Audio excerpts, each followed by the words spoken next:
मैं कंचन देवी। इस गांव में मुझे 40 साल हो चुके हैं। हर गांव की तरह ये गांव भी एक आम गांव हुआ करता था, पर मेरे पति महेंद्र चौधरी की मौत के बाद सब कुछ बदल गया। तुम्हारे जाने के बाद गांव वाले पूरी तरह बदल गए।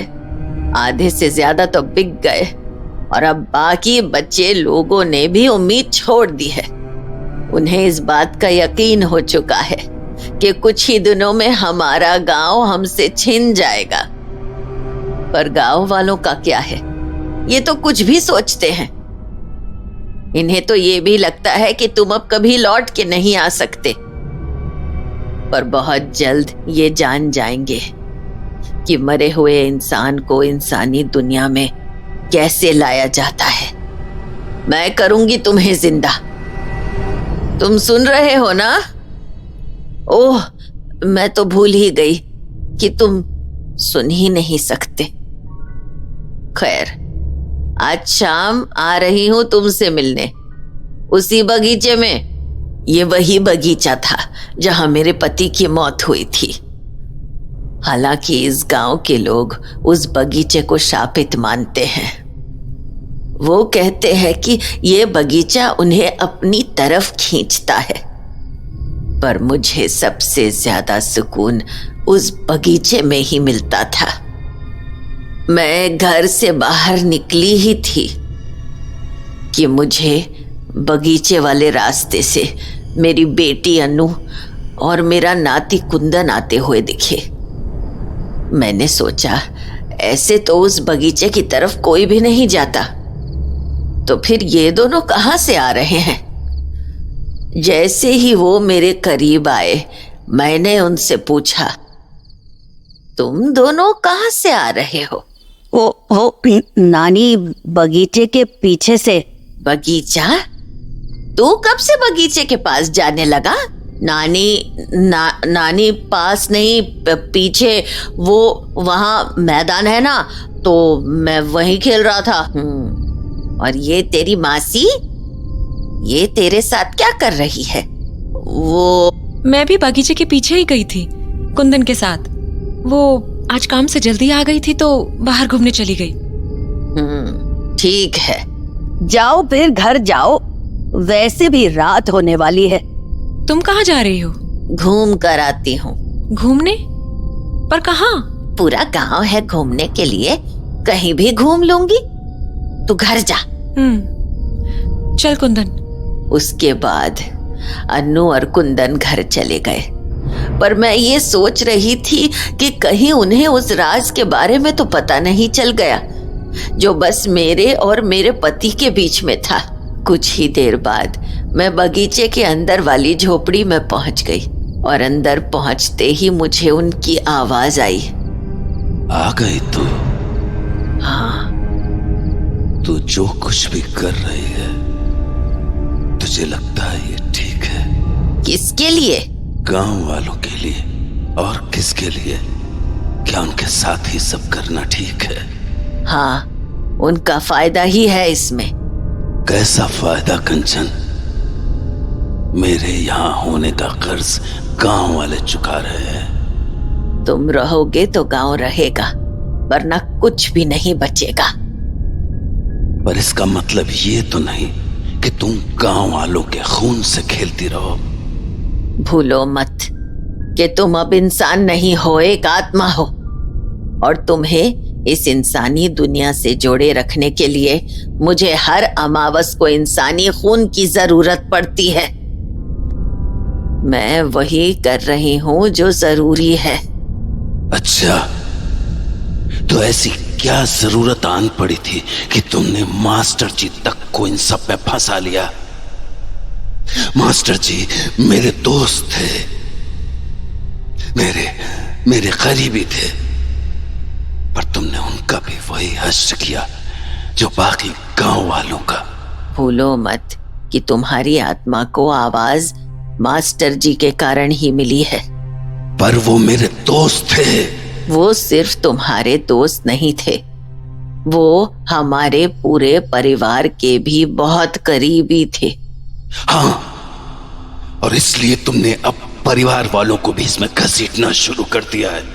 मतलब ये अनु और कुंदन यहाँ आए थे क्या? हाँ, आए थे और तुम्हारी इन लिखी हुई चिट्ठियों को पढ़ रहे थे। ये क्या? अनु और कुंदन यहाँ क्या करने आए थे? और जब मैंने उन्हें पूछा तो उन्होंने मुझसे ये क्यों कहा कि वो बगीचे के पीछे गए थे? पता करना पड़ेगा। अब क्या करोगे? उसकी चिंता तुम मत करो, मैं उन्हें देख लूंगी। तुम आने वाले अमावस के लिए तैयार रहना। चलती हूँ। घर लौटते हुए मुझे इस बात का अंदाजा हो चुका था कि आज नहीं तो कल मेरे घर वाले मुझसे सवाल तो जरूर करेंगे, पर मैं अच्छी तरह जानती थी कि मुझे उन्हें क्या जवाब देना है। मैं जैसे ही घर पहुंची तो देखा सामने मेरी बेटी अनु खड़ी थी। अनु, आप कहाँ से आ रही हो? मैं घूमने गई थी। कहाँ? बगीचे में? हाँ, बगीचे में कहाँ गई थी? बगीचे में मैं उस झोपड़ी में गई थी। अच्छा, तो आप झोपड़ी में जाती हैं? क्या करती हैं आप वहां जाके? वहां जाकर मुझे अच्छा लगता है। वहां मैं तेरे पापा को महसूस कर पाती हूँ। मुझे लगता है कि मैं उनसे बात कर सकती हूँ। अच्छा, और कैसे बात करती हैं आप उनसे? चिट्ठियां लिखकर बात करती हूँ। और चिट्ठियों में लिखी बातें वो पढ़ लेते हैं? हाँ बिल्कुल, ऐसे बहुत से लोग हैं जो मरने के बाद भी लोगों के लिए चिट्ठियां लिखते हैं। तो आप वो चिट्ठियां घर पर क्यों नहीं लिख लेती? क्योंकि मुझे नहीं लगता कि उनका साया यहाँ पर है। मुझे लगता है उनका साया बगीचे में है। और साया आपकी चिट्ठियां पढ़ लेता होगा? हाँ, क्यों? तुम्हें नहीं लगता? नहीं। तो फिर तुम्हें क्यों आवाज आई थी पापा की? तुम्हें भी तो आई थी ना सपनों में उनकी आवाज। माँ, मुझे आपकी बात समझ ही नहीं आती है। पता नहीं आप क्या कहती रहती हो। उसके बाद अनु ने मुझसे कुछ नहीं कहा और अपने कमरे में चली गई। पर मुझे इस बात का अंदाजा लग गया था कि अनु के सवाल पूरी तरह से खत्म नहीं हुए थे और आगे चलकर वो मुझसे ऐसे और भी सवाल कर सकती थी। इसीलिए मुझे अब ज्यादा सावधानी बरतने की जरूरत थी, क्योंकि मैं नहीं चाहती थी कि मेरे परिवार वाले मेरी उस लड़ाई का हिस्सा बने। एक ऐसी लड़ाई जिसकी शुरुआत उस दिन हुई थी जब देर रात किसी ने हमारा दरवाजा खटखटाया था। और जब मेरे पति ने दरवाजा खोला तो सामने जॉन मैथ्यू खड़ा था। वही जॉन मैथ्यू जो एक बहुत बड़ा बिजनेसमैन था और उसका एक ही मकसद था, गांव वालों की सारी जमीन हथियाना। क्या बे बुड्ढे, गया नहीं तू अभी तक यहां से? क्या चाहिए तुम्हें? क्यों आए हो यहां? तेरी जमीन छीनने। दे क्यों नहीं देता? निकल जाओ यहां से और दोबारा यहां मत आना।